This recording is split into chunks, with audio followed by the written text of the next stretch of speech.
Blog Talk Radio.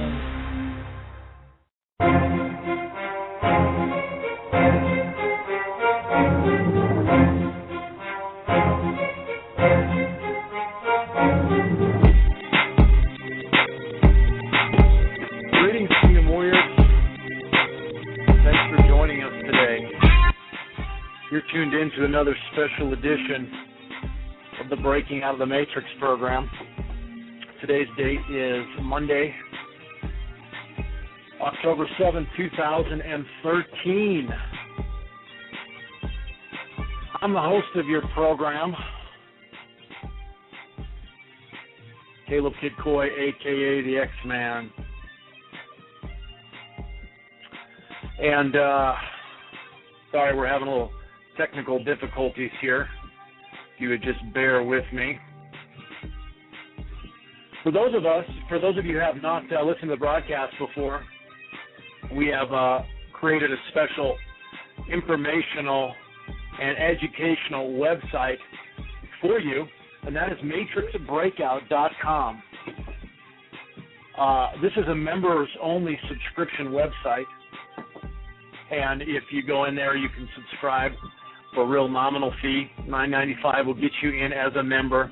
We do this to, weed out a lot of people who tend to create unnecessary controversy and spy and just create havoc because of the sensitive content of the information that is contained in here. We do that. But if you have questions or ideas, feedback, you can email me at contact@matrixbreakout.com. I'm sorry, that's info@matrixbreakout.com.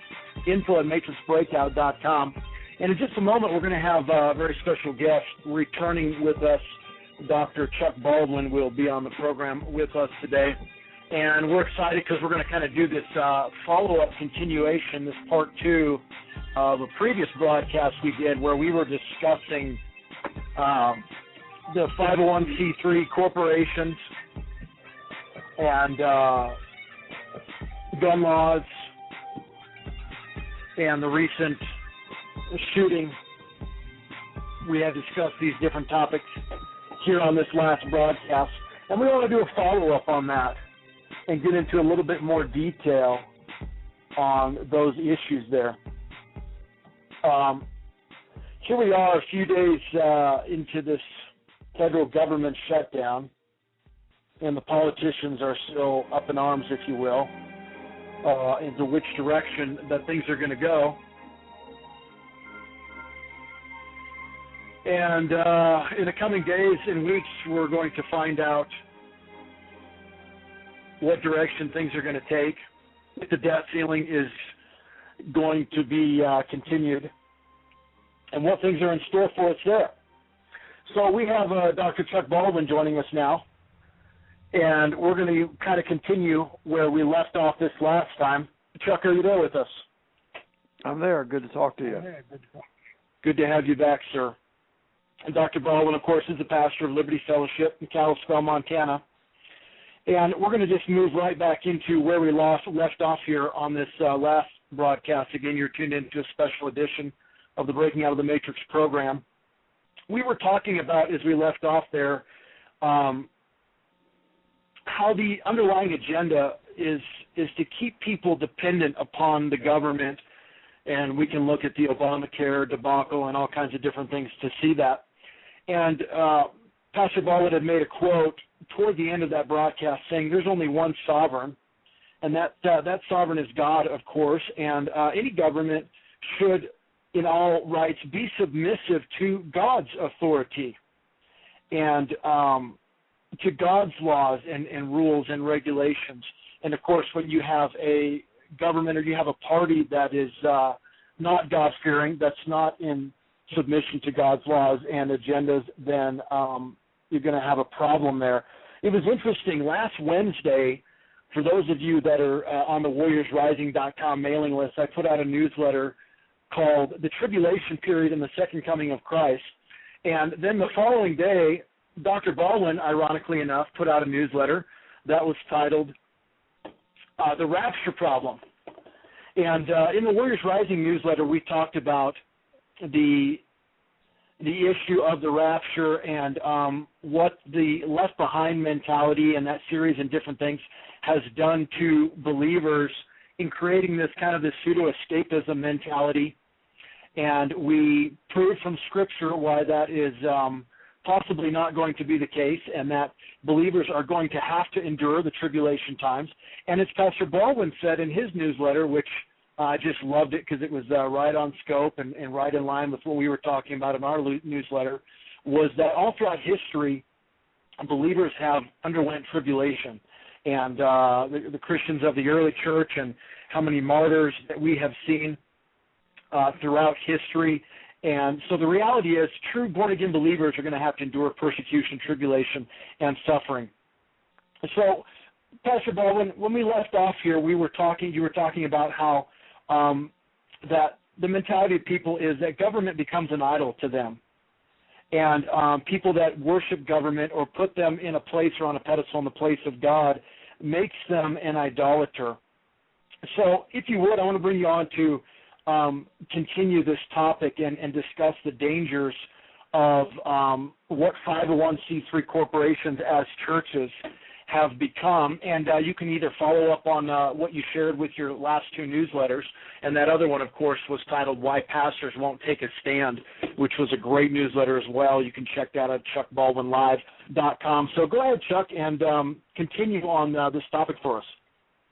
All right, thanks, Caleb. Well, yeah, we were talking about specifically Romans chapter 13 and the misinterpretation that is associated with that chapter, where Christians and pastors have for at least the last 50, 60 years pretty much universally taught that Christians are supposed to obey and submit to the government no matter how evil or wicked that government might be. And they use as a proof text for that position Romans chapter 13. Of course, this was the same thing that Adolf Hitler did in Nazi Germany to bring the German churches in line with Nazism and so forth.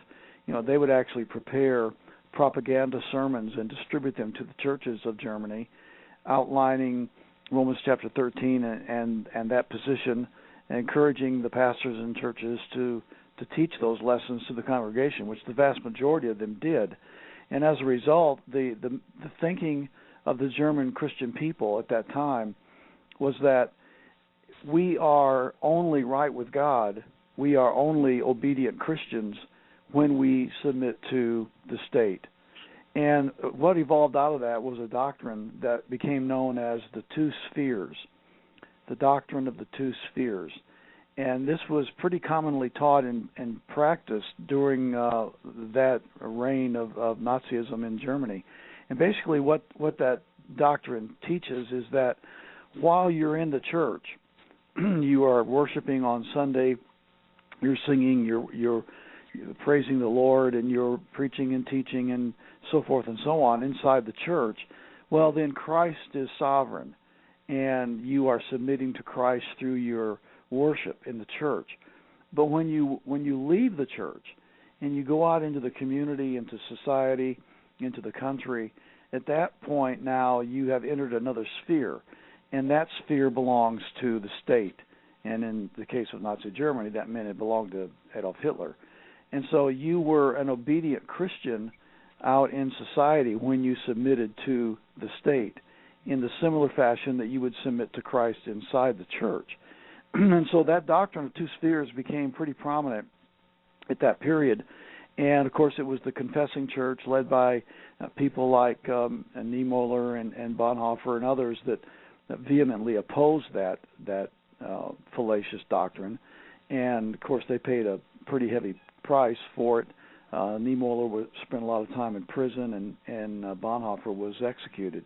But the point is that that's kind of what we have going on today. We have this idea that when we submit to the state unconditionally now, we're not talking about being good citizens. We all believe that. All real Christian people want to be good citizens. We want to submit to lawful authority. We're law-abiding people, law and order kind of people. We all are, and that's the very nature of a Christian.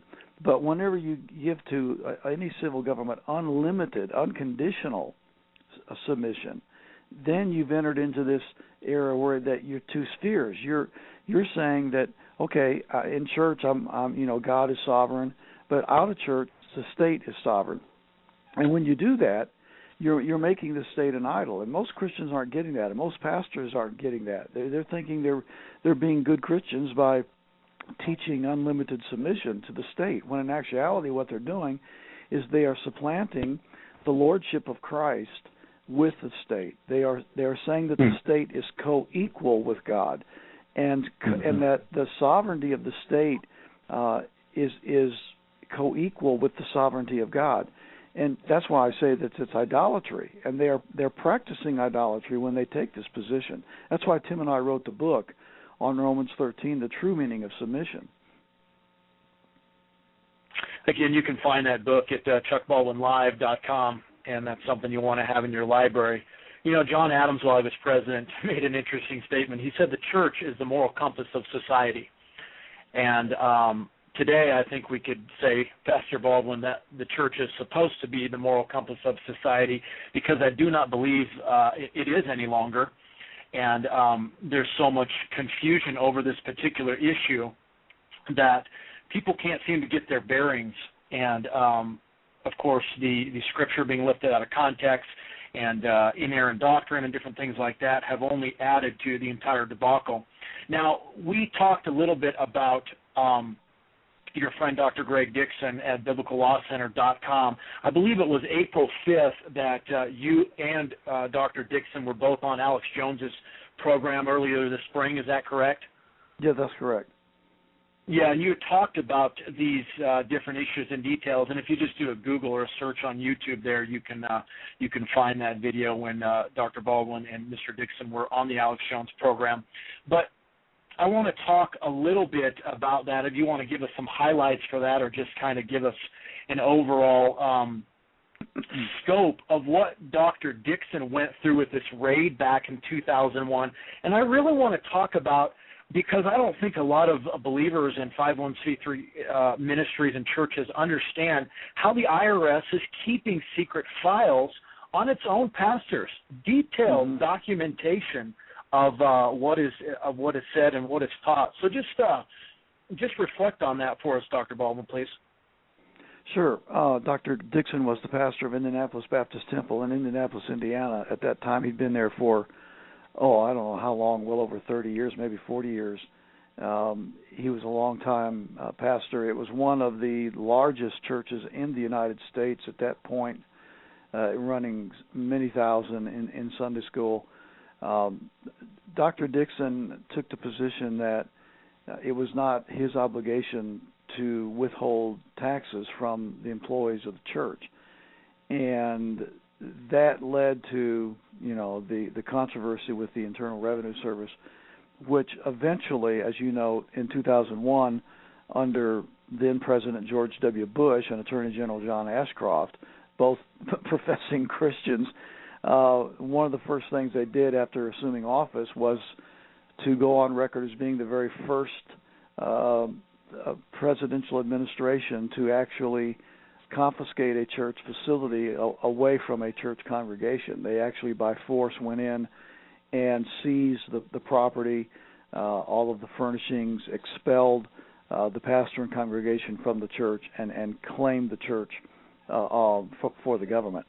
And the issue at hand was the withholding of employee taxes, and that was the same thing that they got Kent Hovind on down in Pensacola, Florida, a few years ago in his ministry. And, of course, Dr. Dixon said, well, I'm not a tax collector for the state. These are self-employed contractors. They pay their own taxes, which they all did. And there wasn't anybody that was a tax resistor, if you please. They all paid their taxes. The issue was that the church refused to collect the taxes and then to file the quarterly returns as they're supposed to do. So that's what happened. By the way, your listeners should know that the IBT is still going forward very, very successfully. Greg's son pastors the church now and has since all of that. and they still are a very large congregation, numbering probably around 1,000 every Sunday in their attendance, and they have rented some facilities and are just going, great guns. I've spoken up there for them, and it's really great. But so that's what happened. So he started what they call the Biblical Law Center, and it is designed to try and help churches understand the problem with the 501c3 tax-exempt status, and then B, to help them remove themselves from that status. He has some attorneys that are on staff there, and they help churches to try and do this. And so he has a list of unincorporated churches. They actually have annual meetings and share information, and it's quite a good community of believers in that organization. So you can go to their website. I think it's biblicallawcenter.org actually. And is it? Okay. Yeah, I believe it is. If I'm not mistaken, that's off. Well, no, I'm looking at it. It's biblicallawcenter.com. I'm on okay, it right all right. now. Well, then you got it right. Okay, yeah. Great. I'm glad.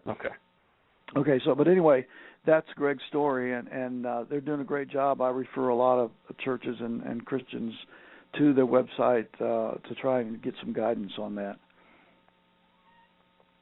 Now, as I mentioned, there's a great article at biblicallawcenter.com on the IRS files. And Pastor Baldwin, would you give us your insights and kind of a little bit about what you know about how the IRS is operating and watching 501c3 churches as they're keeping files on them? Yeah, well, that was a revelation that I wasn't even aware of until Greg made that statement on the Alex Jones show.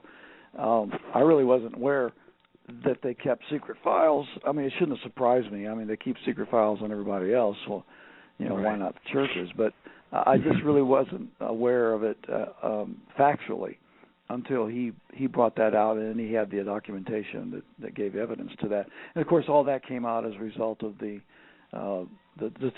trial and the court proceedings and that whole debacle back in 2001. So that was very revealing.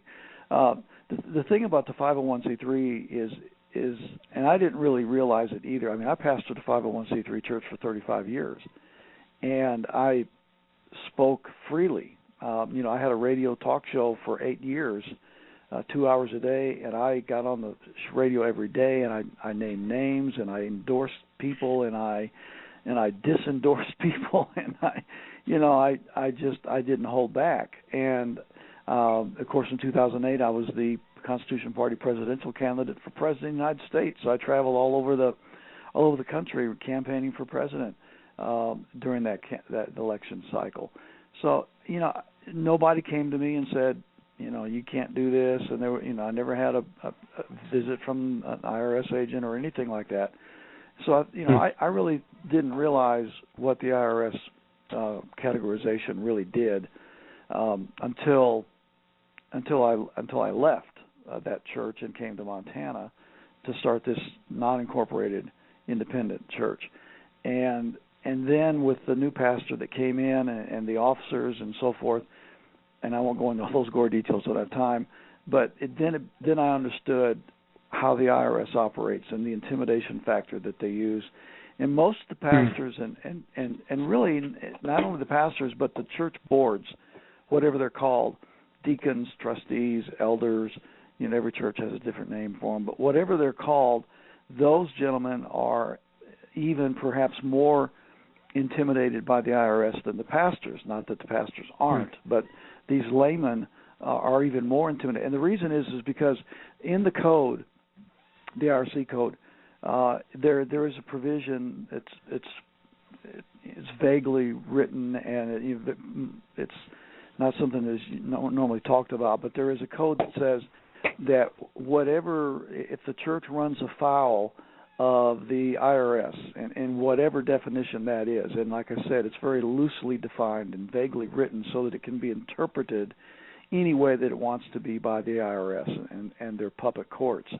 And what it basically says is that any time the church would run afoul of the IRS, this is my paraphrase, it's not a quote, that the individual church officers, whoever they are, can be held personally liable. The IRS can go after their personal finances, their assets, their checking account, et cetera, et cetera, et cetera. And that is a huge intimidation against these church officers. And so, many of them know this intrinsically. They know this by nature of the IRS. And so, if the pastor gets up and starts preaching anything that's controversial or political or anything that might be deemed as running afoul of the IRC, boy, these guys are going to just rise up with vehement opposition, and because they don't want the IRS going after them. That's the intimidation that is used against the churches. And the pastors will just cow to that easily. Most of them don't have the conviction, the understanding, or the courage to resist that kind of intimidation. And so you have the IRS out there as this giant, silent, and it really is silent, except maybe I remember when I was pastoring down there, about once a year, maybe twice a year, I would get something in the mail from the IRS, or more commonly from an attorney who would specialize in IRS law and tax law and so forth. That's usually where it would come from. And it would be as a 501c3 church, here's what you can do in bullet points. And here's what you can't do in bullet points. And as a pastor, here's what you can do, bullet points. And you can't do this, bullet points. And you get those once or twice a year. And most pastors read them. And so they go, okay, I can do this, I can do this, I can't do this, I can't do this. And that's it. It's like the law. That's it. And so without anybody really saying anything, without any fanfare, without any real big hoopla, the pastors in the churches are absolutely, totally compliant to the IRS because of this intimidation of maybe not only losing their tax exempt status, to them that wouldn't be bad enough, but more importantly to them is the chance of facing the wrath of the IRS personally and being required to surrender personal assets to the IRS because of whatever error had been committed in following the IRC. So these are the ways that the IRS, through the IRC, controls and manipulates the churches. Well, we talked about this last time, how the LBJ administration and the 501c3 has succeeded in gagging Christians ultimately.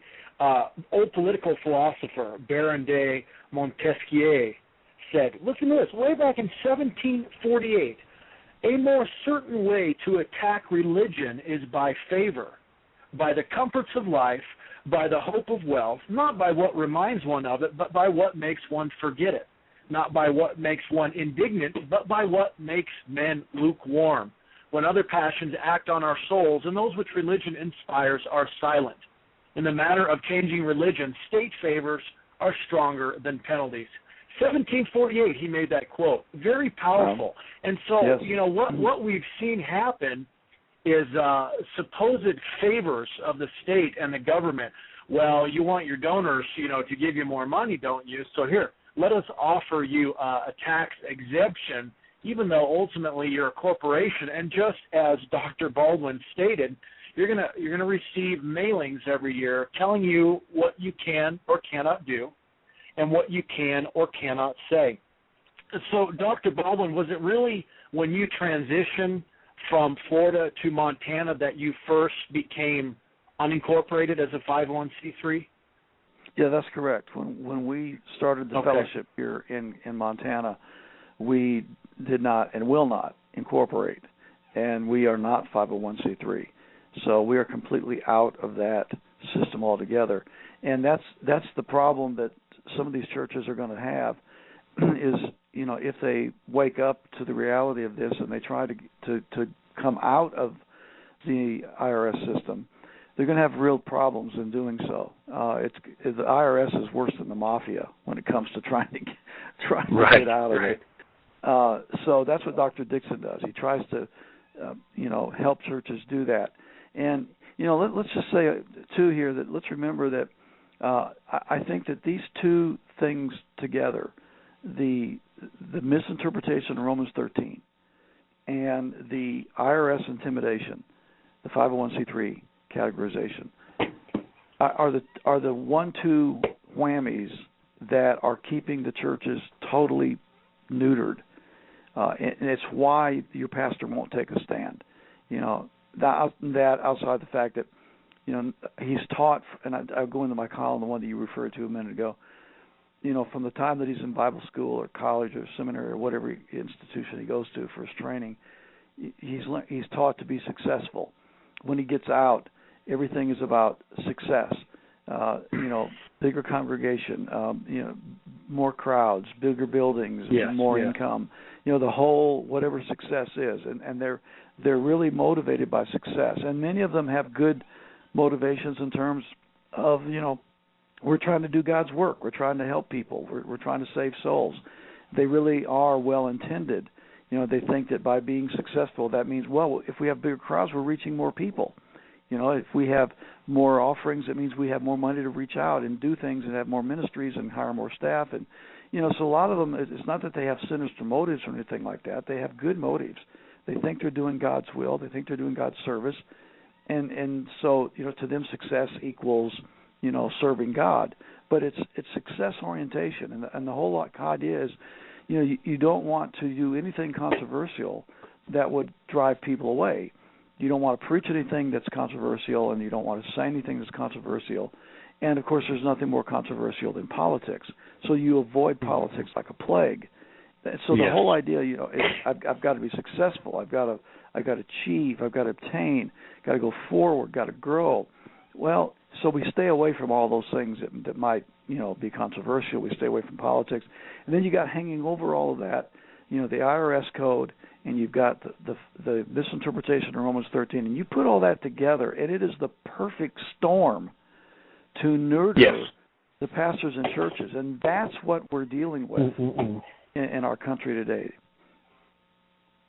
Yes, and if you're taking time to look at those websites we mentioned, biblicallawcenter.com, hushmoney.org, you'll begin to understand that a 501c3 corporation is a creature of the state. And the state is the sovereign over the corporation. That should be enough right there to make you go back and pick up your Bible and go and read Chuck's book, Romans 13, The True Meaning of Submission, and really just spend some time praying and reflecting, because things are culminating quickly. And we got a bit of a late start here again today, and maybe we can do a final follow-up here later on next week with Dr. Baldwin. But, again, check out his website, chuckbaldwinlive.com. Read his last 2 newsletter blogs. Both of those really hit home with us and our heart. Friends, we need to actively keep advancing the kingdom of God, and we need to keep living life regardless of when things are going to go down, when Christ is going to return. We can't just give up. We can't just throw in the towel and say, okay, Lord, I'll fly away, rescue me from this hell on earth evil, and sit around and do nothing. And I believe that is a lot of the issues that have compiled, and Chuck, you covered that very well in your recent newsletter. And again, I'm Caleb Kidcoy, your host of the Breaking Out of the Matrix program. Our websites are matrixbreakout.com and warriorsrising.com, where you can sign up on our mailing list. Chuck, we got about 60 seconds if you want to leave us with some closing statements, please. All right. Well, thanks, Caleb. Yeah, I appreciate it. Yeah, the chuckbaldwinlive.com is the website, and you can find the book that we're talking about, Romans 13, The True Meaning of Submission. Also, my son Tim and I wrote another book called To Keep or Not to Keep, Why Christians Should Not Give Up Their Guns, which is another issue that the churches are absolutely silent about, is the issue of gun control and gun confiscation. And so we went into the Bible and proved categorically that nowhere does the Scripture demand that Christians give up their means of self-defense, just the opposite. The Bible teaches that self-defense is not just a right, as in the Bill of Rights, but it's a duty, as in an obligation to God. And when we do not and will not defend ourselves, we are forsaking the command of God as His children to do so. So both of those books are available on the website. I appreciate all you're doing on your show, and I look forward to coming back, and we can follow up on this some more. But these issues that are affecting the church today are the ones that are really the ones I think that are causing the enemy to have such great success, because the greatest adversary to globalism and empireism and all these other things that are going on in our country is the church. And when the church is silent, when the church is neutered, the pastors are neutered and mute, it really, there isn't much opposition. So that's why this is so important. And thank you very much, Caleb, for letting me on your show. Thanks again, Dr. Baldwin. We appreciate it, and we look forward to having you back soon. Very much. Thank you, sir.